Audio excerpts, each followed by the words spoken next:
সিঁদুর কেন মেয়েরা পড়ে? সিঁদুর কেন পড়ে? স্বামীর অমঙ্গলের জন্য। স্বামীর অমঙ্গলের জন্য?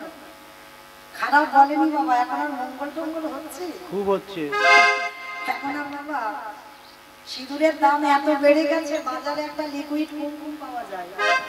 আমার অল্প বয়সের মেয়েরা, দিদি ভাইরা জানে এখন আর সিঁদুর টিঁদুর ব্যবহার হচ্ছে না। বলে ও সিঁদুর পরলে শীতে চওড়া হয়ে যাচ্ছে, সিঁদুর পরলে আমাদের মাথার চুল উঠে যাচ্ছে, ওই জন্য একটা লিকুইড আছে, ছোট করে একটুখানি করে ঠেকিয়ে দেবে, তাই না? কিন্তু চরণ ধরে বলে যাই মা, সিঁদুরের দাম এত বেড়ে যায়নি যে সিঁদুর বাদ দিয়ে তোমরা ওইগুলো ব্যবহার করো। এইটুকু চরণ ধরে অন্তত বলে যাচ্ছি, ওগুলো সিঁদুর নয়। তাহলে যেটা সিঁদুর নয় তাহলে সেটা কেন ব্যবহার করব? তাহলে সিঁদুরটা কেন পড়ে? স্বামীর অমঙ্গল নয়, শুধুমাত্র স্বামীর মঙ্গলের জন্য সিঁদুর। এই যে হাতের শাখা পলা, আর এই লোহাটা তো বাবা হাজার মেয়ের হাতে এখন আর নাই, এ আর নেই। কেন জানো নেই? এখন বলে ওইসব সেই পুরানো দিনের মানুষরা পরে, এখন আর ওগুলো করতে লাগে না। এখন পুরানো দিনে স্বামীর মঙ্গল হতো, আর এখন কি মঙ্গল টঙ্গল হবে না? বলে না। শীতের সিঁদুর, হাতের শাখা, এই যে লোহা পলা, এই কটা সম্পদ তোমার স্বামীর মঙ্গলের জন্য, তোমার জন্য নয়। তোমার ভালো দেখতে লাগবে ওর জন্য সিঁদুর নয়, শাখা পলা লোহা পড়বে তোমার ভালো হাত দুটো দেখতে লাগবে ওর জন্য নয়। তাহলে কেন? তোমার স্বামীর মঙ্গলের জন্য। তাহলে তুমি যদি স্বামীর মঙ্গলে চাও, তাহলে বাবা ওই বাজার থেকে লিকুইড মাথাতে দিও না, একটু সিঁদুর কিনে অন্তত মাথাতে দিও। এটা আমার কথা নয়, সীতা মা হনুমানকে বলেছিল, হনুমান প্রত্যেকটা নারী তার শীতের সিঁদুরটা স্বামীর মঙ্গলের জন্য করে। আমার মা, তাহলে তুমি কেন পড়েছো? আরে পাগল, আমি পড়েছি যাতে তোর প্রভু রামচন্দ্রের মঙ্গল। ও, তুমি আমার প্রভুর মঙ্গলের জন্য সিঁদুর পড়েছো? হনুমান অত মানুষ নয়, কপিকুলে জন্ম, যেই না শুনেছে সীতামা রামচন্দ্রের মঙ্গলের জন্য সিঁদুর পড়ে, ভোরবেলা ঘুম থেকে উঠেছে, আর ঘুম থেকে উঠে বাবা গঙ্গা স্নান করে শুদ্ধ বসন পরিধান করে মার ঘরে গিয়ে দেখছে 3 কৌটো সিঁদুর বসানো আছে, আর 3 কৌটো সিঁদুর একেবারে মাথা থেকে পা পর্যন্ত বেশ করে মেখে, আর লাল হয়ে ঠাকুর ঘরে বসে বসে রাম রাম রাম রাম রাম রাম। আর যেই না রাম রাম করছে, রামচন্দ্রের কানে গেছে, হনুমান এই হনুমান এদিকে আয় দেখি। হনুমান বলে যেই না দেখেছে, হনুমান বেরিয়ে এসেছে, দেখে না সর্বঙ্গ লাল। আমরা দেখেছি হনুমানের একটা শরীর লাল, সিঁদুর মাখানো থাকে। সব হনুমানের নয়, একটা হনুমানের মূর্তি দেখবেন সিঁদুর মাখানো আছে, ওই সময় মেখেছিল। এইবার যেই না এসেছে রামচন্দ্রকে দেখে তো হনুমান ভয়ে থরথর করে কাঁপছে। এরকম ভয় কাঁপছিস কেন? কি হয়েছে? তো যেই না বাবা ভয় কাঁপছে, হনুমান বলছে, প্রভু আমি জানবো কি করে? আমি মাকে বললাম, মা সিঁদুর মেয়েরা কেন পড়ে? বললো তার স্বামীর মঙ্গলের জন্য। আমি বললাম, মা তুমি কেন পড়েছ? বললো তোর রামচন্দ্রের মঙ্গলের জন্য।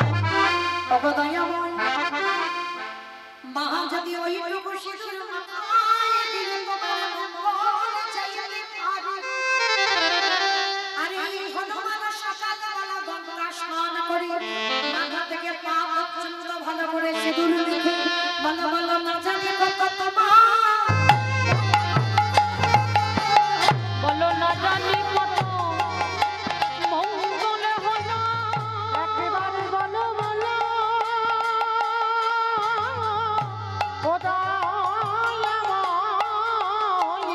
বলো না জানি কত মঙ্গল হলো। এইবার হনুমান কি করেছে বাবা? যেই না দাঁড়িয়েছে, সীতামা কি করেছে? তাড়াতাড়ি করে একটা মুক্তোর মালা সীতামা গলা থেকে খুলে হনুমানের গলায় পড়ল। আর হনুমান গলায় পড়েছে, গলায় পড়ে হনুমানের বড় বড় দাঁত, বড় বড় নখ, ওই দাঁত দিয়ে মুক্তগুলো ভাঙছে। আর কিছুক্ষণ পরে বাবা নখ দিয়ে ভাঙতে ভাঙতে ভাঙতে ভাঙতে ওই মুক্তোর মালাটা আর দেইনা টান দিয়ে ছিঁড়ে দিল। সঙ্গে সঙ্গে আমার সীতামা রেগে গিয়ে, এই জন্য তোকে বলে তুই হনুমান। হনুমানের গলায় কোনদিন মুক্তোর মালা সাজে? যেই না কথাটা বলা, হনুমানে কেঁদে বলল, এই জগতে সবাই আমায় হনুমান বলে। কিন্তু মা ওগো মা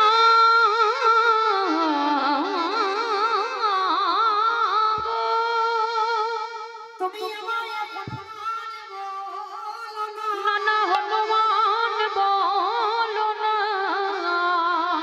সেই দিন হনুমান কি করেছে? বড় বড় নখ দিয়ে বক্ষটা বিদীর্ণ করে দেখালো। দেখো মা, আমার রাম সীতা যুগলে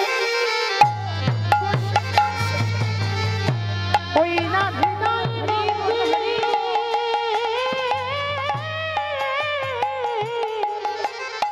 ওই না হৃদয় মন্দির আলো করে বলে রাম সীতা যুগলে বসে আছে। হনুমান বলছে, মা গো, ওই মুক্তার মালাটা ফেলে দিলাম কেন জানো? আমার প্রতিটা লোম কুপি আছে রাম সীতার নাম। ওই মালাতে ভালো করে দেখলাম আছে, মালাতে রাম সীতার নাম নাই। সে মালা তো হনুমান গলায় পড়ে না। সেই সময় আমার রামচন্দ্র বলেছিল, হনুমান তুই আমায় এত ভালোবাসি, তুই হৃদয় চিরে দেখালি রাম সীতা তোর হৃদয়ে বসে আছে। আজ পর্যন্ত বাবা কোনো ভক্ত দেখাতে পেরেছে যে হৃদয়ে রাম সীতা বসে আছে? হরি বল। তাহলে এদের কপিকুলে জন্ম, এরা পারলো ভগবানকে সেবা পূজা করতে, আর আমরা মনুষ্য কুলে জন্ম নিয়ে আমরা পতিত হয়ে পড়ে রইল। আচ্ছা বলো তো মা, আমি লীলাতে কোথায় ছিলাম? সামনের বাড়িতে। সামনের বাড়িতে। আমি লীলাতে কোথায় ছিলাম? এইটা তো তত্ত্ব বাবা, যেখানে যাই না কেন আমার গোড়াতে আসতে হবে। বাহ, কামধেনুর কাছে সুন্দর। এই হচ্ছে কীর্তন শোনা, যেখানে যাই না কেন আমার ঘুরে ফিরে সেখানে আসতে হবে। তাহলে বাবা যেই না চাইলো কামধেনুর পাঁদে দিয়ে দুগ্ধ দহন করতে হলো না, আপনি থেকে বাবা বাটি ভর্তি হয়ে গেল। আর যেই না বাটি ভর্তি হয়ে গেল, স্ত্রীর ক্রিয়াকর্ম শেষ করে ওই মেয়েটাকে বাবা মানুষ করে। আর রোজ ওই গাভীটা স্বর্গ থেকে আসে আর দুধ দেয়, আবার চলে যায়। মানে ঠিক একদম মা যেমন সন্তানকে মানুষ করে, একটা গাভী এসে ওই মেয়েটাকে মানুষ করছে। বাবা বলছে, মা আমার বলতে যা কিছু আছে সবরই। মেয়েটার নাম লাগলো সবরী। আমার বলতে যা কিছু আছে সবরী, মেয়েটার নাম রাখা হলো সবরী। 6 বছর বয়স, ভগবান মনে মনে করছে এর জন্ম নিয়েই ওর মাকে কেড়ে নিয়েছি, বেটা তো জব্দ হলো না, আবার পরীক্ষা করতে হবে। কিরকম পরীক্ষা? হঠাৎ বাবা মেয়েটা ঘরে ঘুমিয়ে আছে, হীরা চন্দাল গেছে ভিক্ষা করতে। ভিক্ষাই তো সম্ভব। আর ওই ঘরের কোণে বাবা একটা ছোট্ট প্রদীপ জ্বলছিল। আগেকার দিনে মা এই নিয়মগুলো পালন করতো। আমার ঠাকুমাদের দেখতাম বিকাল হলে হারকেল লণ্ঠন এগুলো ধরে রাখতো না। সে একটা দিন গেছে, তাই না? আমরা দেখেছি তখন কারেন্ট ছিল না। তো কারেন্ট যখন ছিল না তখন অনেক ছোট ঠাকুমা ঠিক হারিকেন পরিষ্কার করে কাঁচটা মুছে নিয়ে ওই লম্পট ছিল, লণ্ঠন ছিল, তেল দিয়ে ভর্তি করে রেখে দিত। ঠিক বিকাল বিকাল এগুলো কর্মগুলো করতো। এখন কোথায় চলে গেল সেসব দিন? অনেক উন্নত।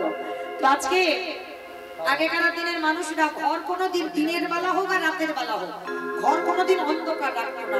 একটা লণ্ঠন সব সময় জ্বলতো। তো হীরা চন্দাল ওই ঘরের কোণে একটা প্রদীপ জ্বালিয়ে রাখতো। আর সবরই ঘুমিয়ে আছে। ভগবানের পরীক্ষাটা কেমন দেখেন, বসে মেজে কেমন দেখে নিচ্ছে দেখেন। হঠাৎ সবরীর পাটা লেগে প্রদীপটা উল্টে পড়ে গেল। 6 বছর বয়স তখন সবরী, আর যখনই উল্টে পড়ে গেল পাতার করে ঘরটা দাউ দাউ করে জ্বলে উঠে। সবরী তো জানে না, নিশ্চিন্তে ঘুমাচ্ছে, আর ওই ঘরটা দাউ দাউ করে জ্বলছে। স্বর্গ থেকে সেই কামধেনু মনে মনে চিন্তা করছে, কি সবরী ঘুমাচ্ছে, কেউ তো নেই, ওর বাবাও নেই, তাহলে মেয়েটা ঠিক পড়ে যাবে। স্বর্গ থেকে কামধেনু ছুটে এলো, বড় বড় শিং দিয়ে সবরীকে জাগিয়ে দিল। সবরী জেগে উঠে বলে উঠল, আগুন আগুন আগুন আগুন আগুন আগুন করে চিৎকার করছে। ওই কামধেনুটা সবরীকে টেনে বের করে ঘরটা পুড়ে ছাই হয়ে গেল। হীরা চন্দাল জানে না, হীরা চন্দাল ভিক্ষা করে পেয়েছে। আর মনের আনন্দে বলে উঠল, দয়াময় ওগো ভগবান, তুমি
ওরে সবারি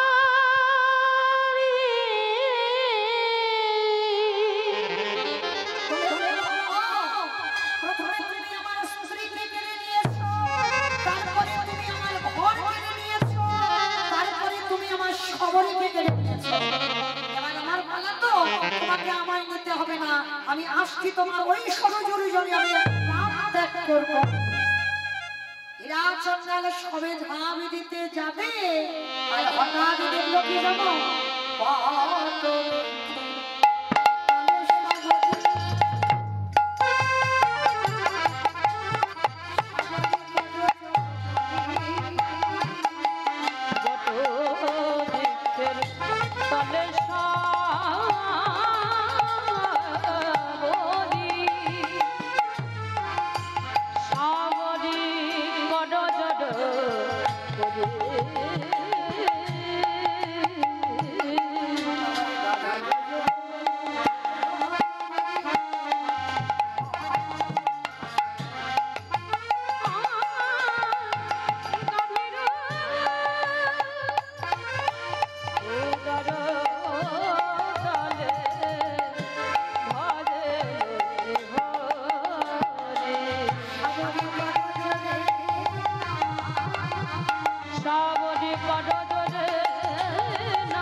সবরী চুপটি করে বসে চুপটি করে ডাকছে, বাবা।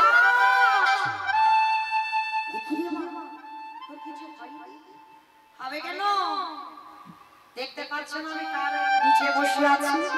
সেই যে কামধেনুটা সবরীকে উদরের নিচে চুপটি করে আগলে রেখে দিয়েছে। ঠিক মা যেমন সন্তানকে আগলে রাখে, গাভীটা আমার সবরীকে আগলে রেখেছে। এই মহাভারতে যুধিষ্ঠির মহারাজ করেছিল রাজস্বী যজ্ঞ। আপনাদের খুব শোনার প্রয়োজন, শোনার দরকার। কেন? মহাপ্রভু কীর্তনটা করাচ্ছেন জগতে বাবা, সবার উপরে কিন্তু সব দায়িত্ব দেয় না। কি বাবা, আমি যদি বলি মাস্টারি করবো, আমার উপরে দায়িত্ব দেবে? কখনো পারবো না। আমি যদি বাবা প্লেন চালাবো, আমার দ্বারা হবে? হবে না। আমি যদি বলি ট্রেন চালাবো, হবে আমার দ্বারা? হবে না। কেন হবে না? কারণ ওটা আমার উপরে দায়িত্ব দেয়নি। ভগবান দিয়েছে কি, যে তুমি কীর্তন করো, হরি নাম করো, জগৎকে চৈতন্য দান করো। মানে ভগবান এক একটা মানুষকে এক একটা দায়িত্ব দিয়ে পাঠায়। তাহলে এই যে কীর্তন কেন? অচৈতন্য জীবের চেতনা হবে বলে। কি বাবা, হয়নি এখন জগতে চেতনা? হয়েছে। অনেকে বলে বাবা মোবাইল খারাপ, আমি মানছি খারাপ, যেভাবে নেয়। কেউ যদি বলে বাবা খারাপ, খারাপের দিকটা যাবে, আর কেউ যদি বলে ভালো, তো তার ভালোর দিকটা যাবে। যদি বলো কেন জানো? দেখবেন বাবা জগৎ সংসারে আগেকার দিনে এই যে কীর্তন গুলো হতো, আমার মা কীর্তনিয়া ছিল, মায়ের সঙ্গে ছোটবেলা থেকে কীর্তন। তো এই মায়ের সঙ্গে যখন কীর্তনে যেতাম, ছোট অনেক ছোট তখন, মানে ক্লাস 2 পড়ি, 3 পড়ি, মানে কত ছোট। তো সেই সময় বাবা যখন কমিটি ছিল, তারা ছিল বয়স্ক লোক, মানে বয়স্ক লোকরা কীর্তনে যোগ দিত। কিন্তু এখন দেখেছেন কমিটির ছেলেরা কীর্তন সম্পর্কে কোনো অভিজ্ঞতা নয়, তারাই কিন্তু কীর্তনে যুক্ত হয়েছে। কেন? শুধুমাত্র কিন্তু বাবা এই মোবাইলের জন্য। অনেক জগতে উন্নত, যেমন অবনতি হয়েছে তেমন উন্নতিও হয়েছে।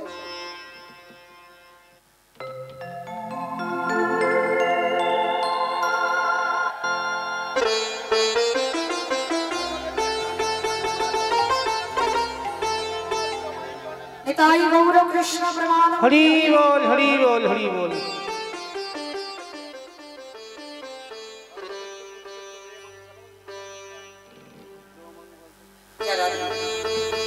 ভক্তচরণে একটা নিবেদন আমার, আমি বললাম বলে যেন কেউ অভিমান করবেন না, আমার কথাতে কষ্ট পাবেন না।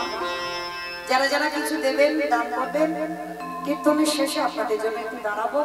কিন্তু কীর্তন চলাকালীন কেউ হরিবাসরে আসবেন না। এইটুকু আপনাদের চরণে নিবেদন। আমি বললাম বলে যেন কেউ অভিমান করবেন না আমার কথা, কারণ বারে বারে যদি আসেন তাহলে কীর্তনে ব্যাঘাত হবে, অন্যান্য ভক্তদের কষ্ট হবে, সেটাকে বাবা আমাদের নাম অপরাধের মধ্যে আমরা পড়ে যাব। ওই জন্য কথাটা বললাম, কীর্তনের শেষে আসবেন, কীর্তন চলাকালীন কেউ আসবেন না। নিতাই গৌর কৃষ্ণ প্রেমানন্দ। হরি বল হরি বল হরি বল। যুধিষ্ঠির মহারাজ করেছিল রাজস্বই যজ্ঞ। যেমন ধরুন বাবা আমার এই নিতাই গৌর দুই ভাই এই যে যজ্ঞ অনুষ্ঠানটা করছে, ভালো করে ভেবে দেখেন তো বাবা, হয়তো ব্যক্তিগত কীর্তন একাই করছে, কিন্তু সম্ভব কি? কোনদিন সম্ভব একা করা না, অনেকে সহযোগিতা লাগে, আত্মীয় স্বজন বন্ধু বান্ধব আশেপাশে যারা বান্ধবরা আছে গ্রাম প্রতিবেশী সবাইকে আগে আসতে হয়। আর যদি আগে আসে তবে একটা যজ্ঞ অনুষ্ঠানটা করা যায়। তাহলে যুধিষ্ঠির মহারাজ করলো রাজস্বই যজ্ঞ। সেই যজ্ঞে বাবা ভগবান কৃষ্ণ সবাইকে দায়িত্ব দিয়েছিল। আর যুধিষ্ঠির দাদা বলেছিল, কৃষ্ণ কৃষ্ণ তুমি তো সবাইকে দায়িত্ব দিচ্ছ, তুমি নিজে কোনো দায়িত্ব নেবে না। ভগবান আমার একটু মুচকি এসে বলেছিল, দাদা আমি সবাইকে কাজ দিয়েছি, দায়িত্ব দিয়েছি, আমিও নিয়েছি দুটো কাজ। সে কি? সবাইকে তুমি একটা করে কাজ দিয়েছো আর তুমি তোমার বেলা দুটো কাজ। আচ্ছা কৃষ্ণ কি কাজ নিয়েছো? বলে জানো দাদা, আমার প্রথম কর্মটা হলে এই রাজস্বই যজ্ঞে যত যত সাধুগুরু ব্রাহ্মণ বৈষ্ণব আসবে, যত যত ভক্ত আসবে, আমি কৃষ্ণ দয়াময় হয়ে সবার প্রথমে আমার কর্ম হবে নিজের হাতে আমি তাদের চরণ যুগল ধন্য করে। ছটকে উঠেছে যুধিষ্ঠির দাদা, অসম্ভব, কৃষ্ণ কে কোথাকার জাত আসবে, কে কোন মানুষ আসবে তাদের জাতের ঠিক নেই, আর যারা যারা আসবে তুই প্রত্যেকের পা ধোবাবি। বলে হ্যাঁ দাদা, এটা হবে আমার প্রথম কাজ।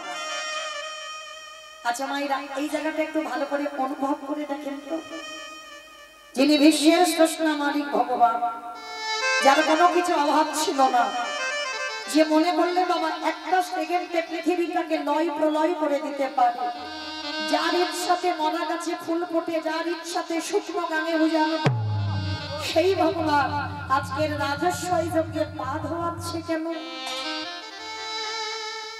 মহাপ্রভুর একটা শিক্ষা আছে বাবা, নিজে আচরি ধর্ম জীবের শিক্ষায়, নিজে না করলে ধর্ম জীবকে শেখানো না যায়।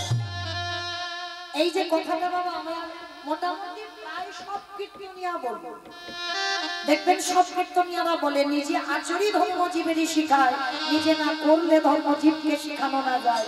মানে আগে আমাদের আচরণ ঠিক করতে হবে, তারপরে বাবা তুমি জীব শিক্ষার জায়গায় দাঁড়াও। কি গো মাইরা, আমি নিজে যদি কৃষ্ণ বলে না কাঁদি, আমি যদি নিজের সাধুগুরু বৈষ্ণবকে সম্মান না করি, আমি যদি স্বভাবটা নত ভাব না হয়, আমি যদি মানুষের সঙ্গে কথা বলবার আগে আমার চরিত্রটা আমার স্বভাবটা যদি নত হতে না যায়, তাহলে কি বাবা আমার মুখ থেকে হরিকথা শুনে কারোর শিক্ষা হবে বলে মনে হয়? আগে নিজেকে ঠিক করতে হবে, তারপরে তোমার মুখে হরিকথা শুনে জীব শিক্ষা পাবে। যার জন্য বিশ্বের শ্রেষ্ঠ মালিক ভগবান পা ধোয়াচ্ছে কেন? শুধু আপনাদের আমাদের শিক্ষা দেবে বলে। ওরে কলির মানুষ, তোরাও যারা জগতে এই সনাতন ধর্মের মানুষ হয়ে এসেছে, তোদের প্রত্যেকটা মনুষ্য জীবনে কর্তব্য, বাড়িতে যদি সাধুগুরু বৈষ্ণব আসে সবার আগে নিজে ঘটিতে করে জল নিয়ে তাদের চরণ যুগল ধোয়া।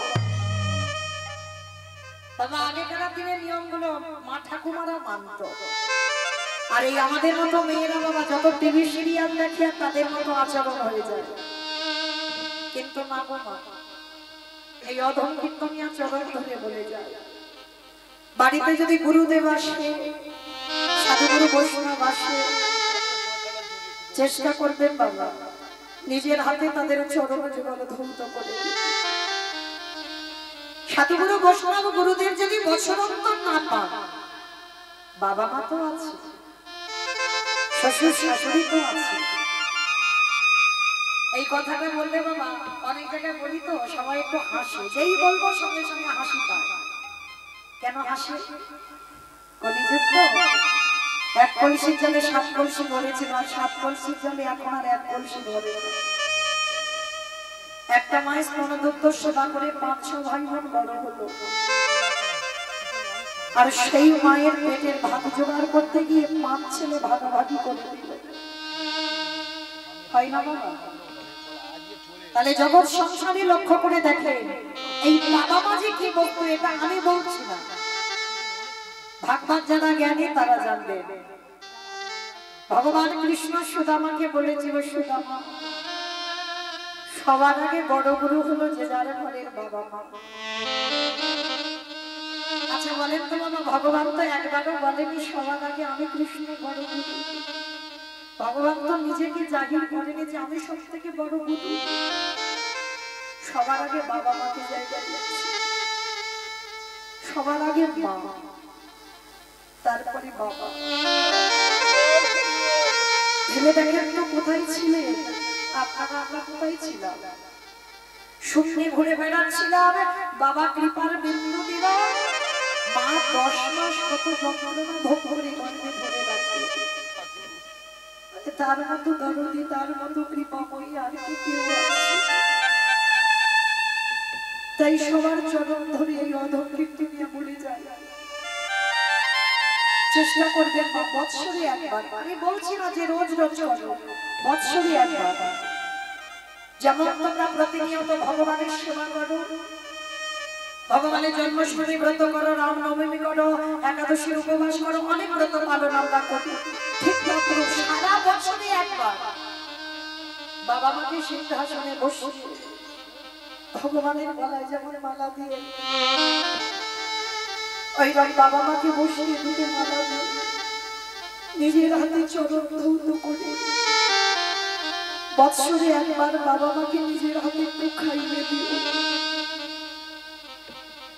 কারণ ওই জায়গাটাই যদি তুমি নত হতে শিখো, বৃন্দাবন যেতে হবে না, নবদ্বীপ যেতে হবে না, হরিদ্বার যেতে হবে না, কোথাও যেতে হবে না।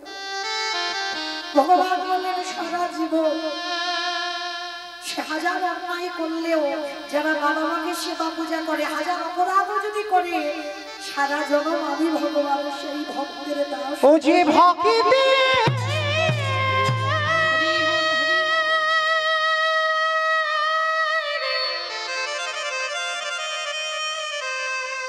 ও যে ভক্তি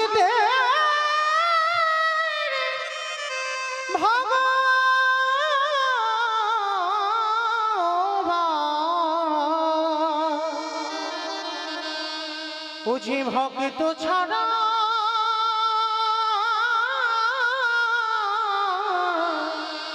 কিছু জানে না, তাই তো যুগে যুগে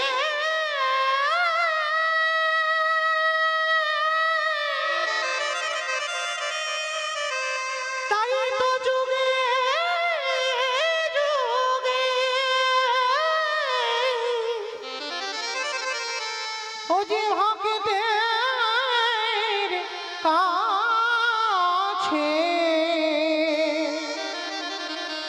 দয়াল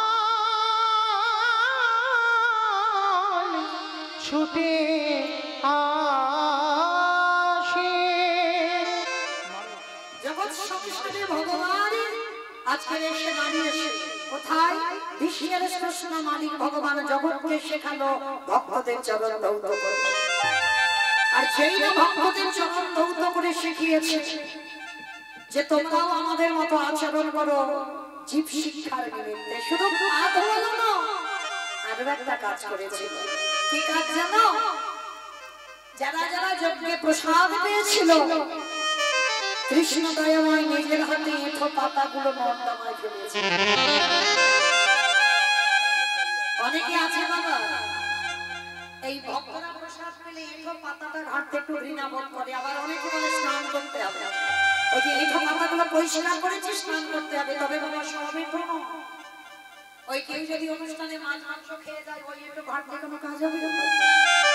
তাহলে কোন উচ্ছিষ্ট যেখানে সাধুগুরু বৈষ্ণব, যেখানে ভক্ত মহাপ্রসাদ পায়, যেটা ভগবানের উদ্দেশ্যে নিবেদন করে সেই প্রসাদ বিতরণ করে। সেই প্রসাদের দ্বারা কৃষ্ণ বলেছে শুধু ফেলেনি, আরো একটা কাজ করেছে।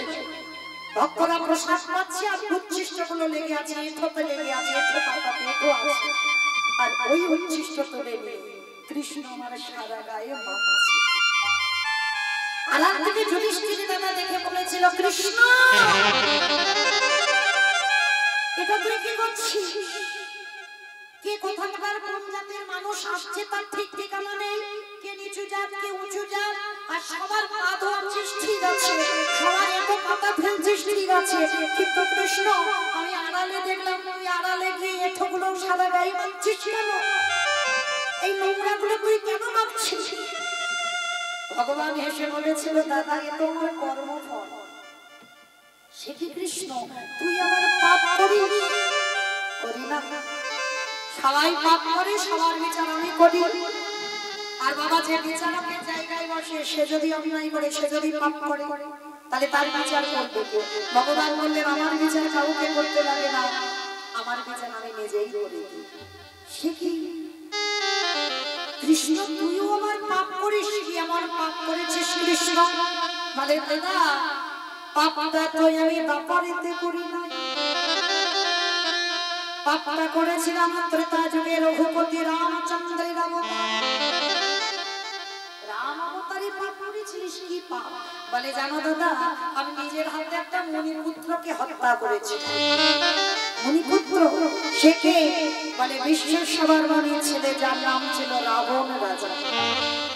রাবণ রাজাকে নিজের হাতে হত্যা করেছিল রঘুপতি রামচন্দ্র অকাল বোধন দুর্গা পূজা করে।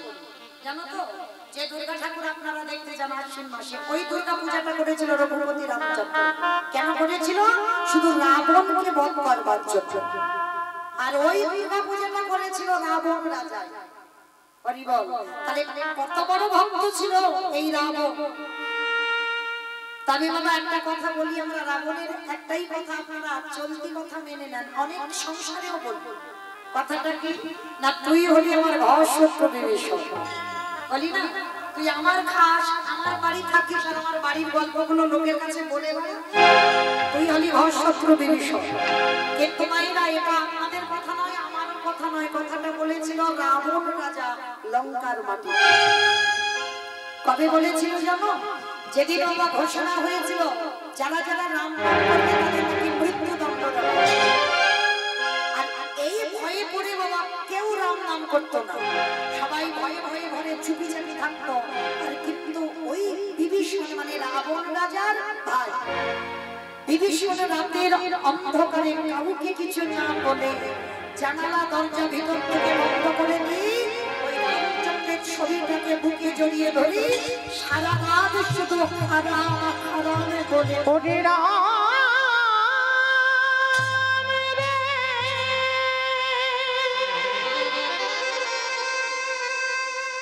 একেবারে দেখা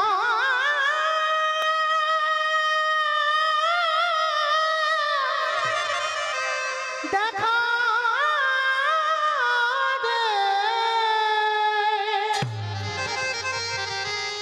ওরে তুই নাকি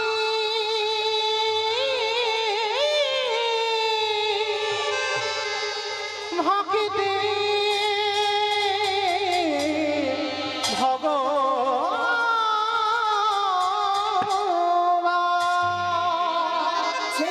রামচন্দ্রের ছবিটা ধরে বিভীষণ কাঁদছে। রাবণের কানে খবরটা চলে গেল।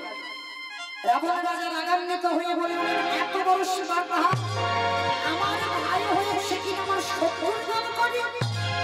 দেখাচ্ছি মজা ওর দ্বারা। রাতের অন্ধকারে ছুটে গেল, আর ছুটে গিয়ে বাবা যেই না দরজাটা খুলেছে দেখে না সত্যি রামের ছবি ধরে কাঁদছে। আর রাবণ রাজা কি করেছে? সজোরে গিয়ে একেবারে বিভীষণের বুকে লাথি।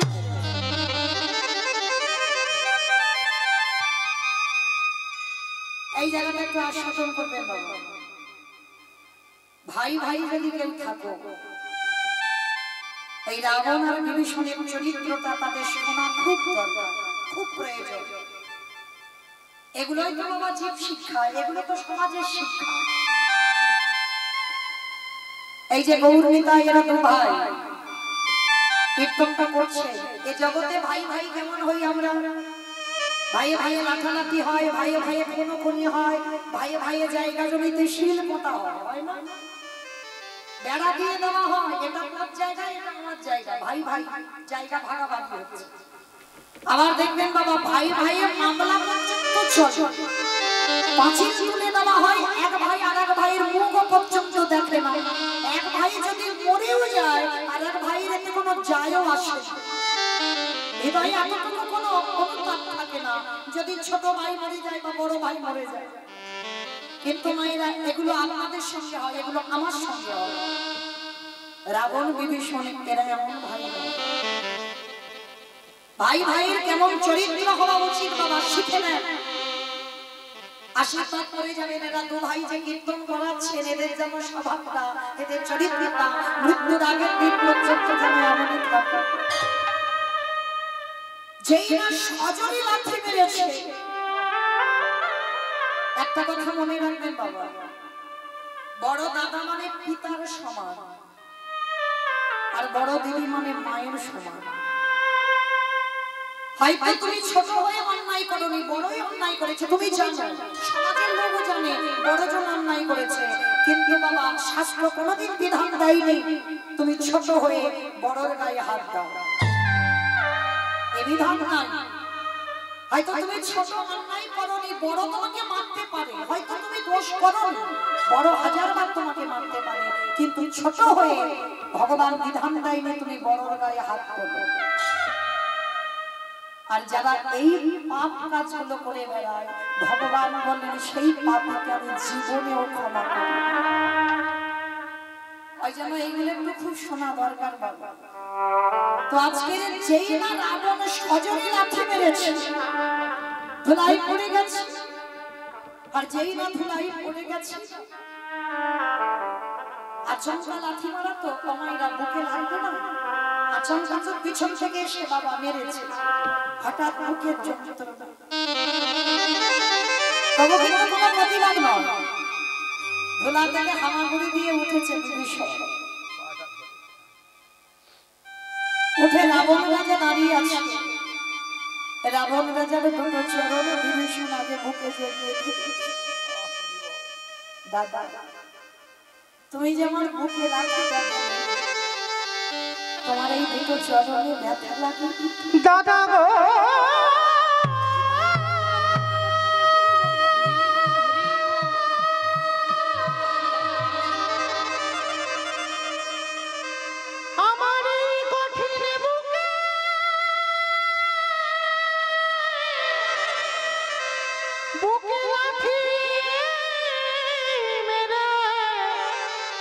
তোমারি কোমল চরণে কি আঘাত লাগে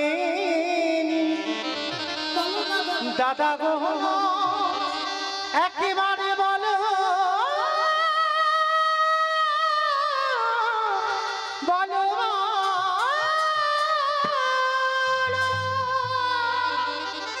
চরণ দুটো জড়িয়ে ধরে আছে, বলো না আমার বুকে লাথি মেরেছে, তোমার পায়ে ব্যথা করছে না তো? আবার লাথি মেরে ফেলে দিয়ে বলল, দূর হয়ে যা ঘাতশত্রু বিভীষণ, আমার খাবে, আমার পড়বে, আমার শত্রুর নাম জপ করবে, এই রাতের অন্ধকারে আমার বাড়ি থেকে বেরিয়ে যাবে, কাল সকালবেলা উঠে যেন তোর পাপ্পা মুখ আমার দেখতে না হয়। একটা লাথি মেরে ভাইকে বের করে দিয়েছে বাড়ি থেকে। কে গো মায়েরা, জগতে এমন ভাই আছে কেউ দেখাতে পারবে? এইরকম চরিত্রের ভাই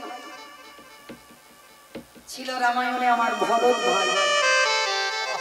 14টা বছর রামের চরণ খরমজোড়া সেবা করেছে। কেন? এই যে আমরা ভাই ভাই ঝগড়া করি না, জায়গা জমি, ভরত বলেছিল, দাদা যে জায়গাটা তোমার জায়গা, ও জায়গাতে তো আমি বসতে পারবো না। রামচন্দ্র নেই বলে বনবাসে ছিল বলে রামচন্দ্রের খরমজোড়া সিংহাসনে রেখেছি। 14টা বছর খরমের নিচে বসে রামচন্দ্রের খরম সেবা করেছি। যার জন্য তো আমার ভগবানের ঋণী হয়ে গেল ভরতের কাছে। আর সেই ভরত সুদামা হয়ে গেল যেদিন বালক হয়ে গেল 14 বছর ধর্ম সেবা করলো বলে ভগবান সুদামার চরণ ধৌত করে চরণ ধোয়া জল এত সিস্টেম হয়ে আছে বাবা, কারণ ওদিকে রেখেছিল যেমন করে ভগবান সেই পাপটা খণ্ডন করেছে, ওই জন্য ভক্তের চরণ ধোয়া জল পান করেছে। তাহলে এদের বলে ভাই, আমরা পার্থিব জগতে এগুলো ভাই বোন নয়, আমরা কেউ ভাই বোন নয়। ভাই ভাই যদি হবে তাদের চরিত্র তাদের স্বভাব এমন হওয়া উচিত। তা যেই না লাঠি মেরেছে বিভীষণ বলে উঠল, ঠিক আছে দাদা চলে যাচ্ছে, শতবারে ডাকলেও তোমার চরণে আমার নয়ন আর মিলবে না। যা যা যা যা যা, সাপ খুলে কেউ নেই, সবার বলে চলে যায়, আমি কোথায়? ও ধীরে ধীরে আমার লঙ্কায় আসতে হবে। একটা লাঠি খেয়ে বেরিয়ে গেল ঘর থেকে রাত্রিবেলা। আচ্ছা বলো তো, মাঝে মাঝে আমাদের ছেলে মেয়েরা খুব অন্যায় করে না? হয়তো ছেলে মেয়ে বড় হয়ে গেছে, এমন অন্যায় করলো বাবা মা চর্চা করে বসিয়ে দিল। আচ্ছা ছেলেকে মারবার পর বকবার পর আধা ঘন্টা পরে কষ্ট হয় না? সত্যি করে বলবেন কষ্ট হয়? এই সন্তান এমন একটা জিনিস না, যে বাবা মা মারে সেই বাবা মা আধা ঘন্টা পরে আমার আদর করে। এই বাবা ছেলের সম্পর্কটা কেমন জানো? একটুখানি বলবো জানো, আজকের বাবাকে বলছে ছোট্ট একটা ছেলে, ও বাবা বাবা তুমি বাজারে যাচ্ছ তো, আমার জন্য একটা পার্লেজি বিস্কুট এনে দিও। ছোট্ট ছেলে তো বায়না করেছে আমার জন্য একটা বিস্কুট এনে দিও। আর বাবা সমস্ত বাজার করে ছেলের জন্য একটা 5 টাকা দামের বিস্কুট এনেছে। ছেলেটার হাতে বিস্কুটটা দিয়েছে, তা ছেলেটার প্যাকেটটা ছেড়ে বিস্কুটটা দাঁড়িয়ে দাঁড়িয়ে খাচ্ছে। তা বাবা ছেলেটার কাছে গিয়ে বলছে, এই বাবা খোকা একটা বিস্কুট দে না বাবা। তো ছোট ছেলে তো ছেলে বলছে, ও ঠাকুমা দেখো একটা বিস্কুটের প্যাকেট এনে দিয়েছে, আমার বাবা আমার কাছে বিস্কুট চাইছে, আমি দেব না। বাবা বারবার বলছে, দে না বাবা একটা বিস্কুট। ছেলে জেদ ধরে বসে আছে, আমি দেব না দেব না দেব। ভালো করে বুঝবেন বাবা, এই জায়গাগুলো অনুভব করতে হবে। বাবা ছেলের জন্য 5 টাকা দামের বিস্কুট এনেছে, আর একটা 5 টাকা দামের বিস্কুট এনে কি বাবা খেতে পারত না? পারত তো। তাহলে বাবা ছেলের কাছে কেন চাইছে? শুধু চাইছে না, ওই প্যাকেট থেকে দিলে হবে না, ওই যে ছেলে একটা কামড় দিয়েছে ওই বিস্কুটটা দিতে হবে। কেন?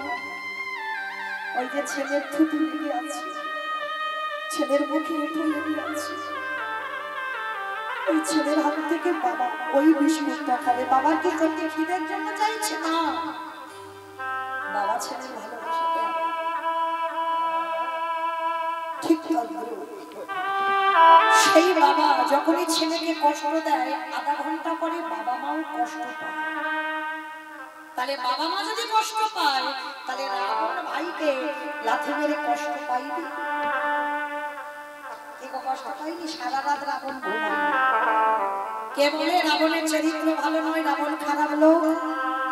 শুধু লোকের বাইরেটা দেখলে হবে না, কোন কোন মানুষের দেখবেন বাইরেটা খুব কঠিন হয় কিন্তু ভিতরটা খুব নরম।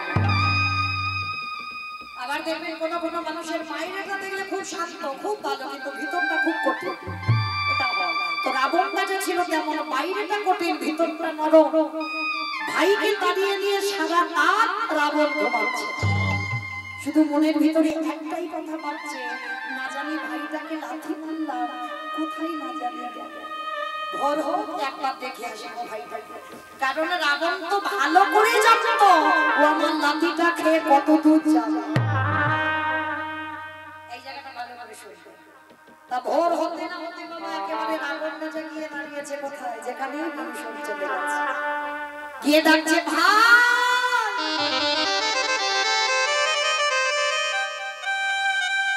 ভাই রে, বারবার ভাই ভাই বলে ডাকছে। লক্ষণ বেরিয়ে এসেছে, তোমার লজ্জা করে না? কালকে তুমি তোমার ভাইয়ের বুকে লাথি মেরে তাড়িয়ে দিয়েছো, আর আজকে তুমি তোমার ভাইয়ের পা ধরে ক্ষমা চাইছো? যাবে না তোমার ভাই? রাবণ দাদা এসে কোমরে হাতটা দিয়ে বলেছিল, তুই কি মনে করেছিস কালকের পায়ের বুকে লাথি মেরে আর আজকের পা ধরে ক্ষমা চাইছিস? তাহলে এলে কেন? এসেছি একটাই, আমাকে দেখতে হবে না? আমার যে ভাইকে লাঠিটা দিলাম ও লাঠিটা খেয়ে ঠিক ঠিক জায়গায় এলো কিনা? ও যে লাঠিটা খেলো, লাঠিটা খেয়ে ঠিক জায়গায় এলো কিনা আমায় দেখতে হবে না? সে বলছে, রাবণ এইরকম ভাইকে কেউ লাঠি মারে? একটা কথা বলবি না, এই জগতে প্রত্যেকটা ভক্ত শুধু বলে আমার ভাইকে লাঠি মেরেছে, লাঠি মেরেছে, লাঠি মেরেছে। না, ওটা লাঠি নয়, ওটা জগতে কোনো সাধারণ লাঠি নয়, ওটা ছিল ওই রামের লাঠি। ওরে রাম রে, আমি যদি আমার ভাইকে লাঠিটা না দিতাম, আমার ভাইকে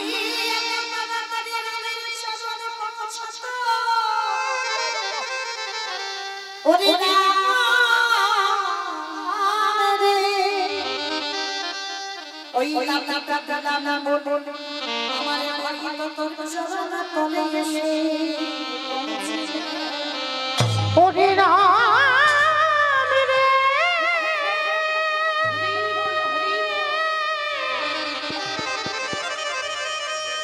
আমি যদি আমার ভাইয়ের বুকে যদি না লাঠি মারিতাম,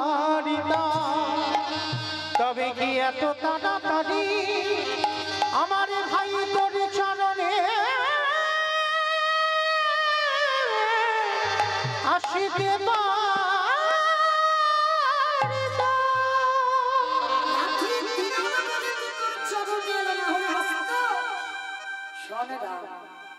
ওই ভাইকে লাঠি মেরে কলির মানুষদের একটা শিক্ষা দিলাম। কি শিক্ষা? ওরে কলির জ্ঞান তোদের সবাইকে একদিন লাঠি ছাটা খেতে হবে। এই জায়গাটা আমার ভালো করে শুনবেন, প্রত্যেককে লাঠি খেতে হবে। কিরকম?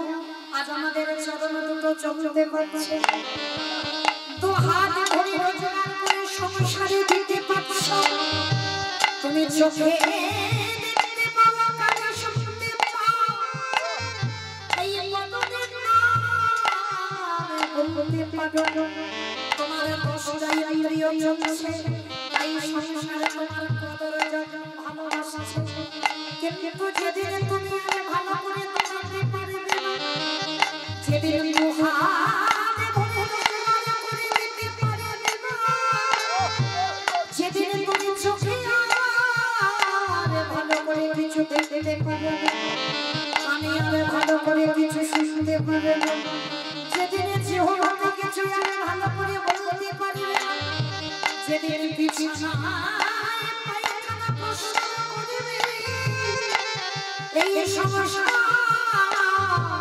তোমাকে বোতলা থেকে নিচের তলায় পায়খানা করে পড়ে দেবে। এই সংসারের যাত্রার জন্য তুমি হাড় খাটুনি খেটেছো, এই সংসারে তোমার একদিন ভালোবাসবে, দুদিন ভালোবাসবে, 15 দিন ভালোবাসবে, জোরে 1 মাস ভালোবাসবে, জোরে 1 বছর ভালোবাসবে, তারপরে লাঠি ঝাঁটা দেবে। রাবণ বলল, বলি কেমন ধরবে?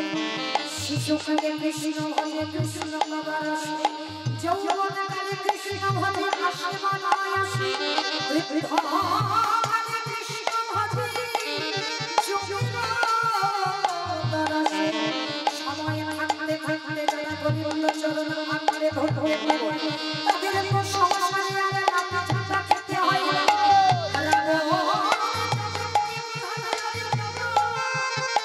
আমার ভাইকে যতদিন না লাঠি ঝাঁটা দিলাম, ওই ব্রহ্মা থেকে রামের চরণে গেল, তাই বলি সোনা করে গেল যত তারা ভগবানের চরণ হয়, ভগবানের চরণ জগতে তাদের লাভ খেতে হয় অনায়াসে আমি তাদের আমাদের চরণে আশ্রয় দিই ওরে কলির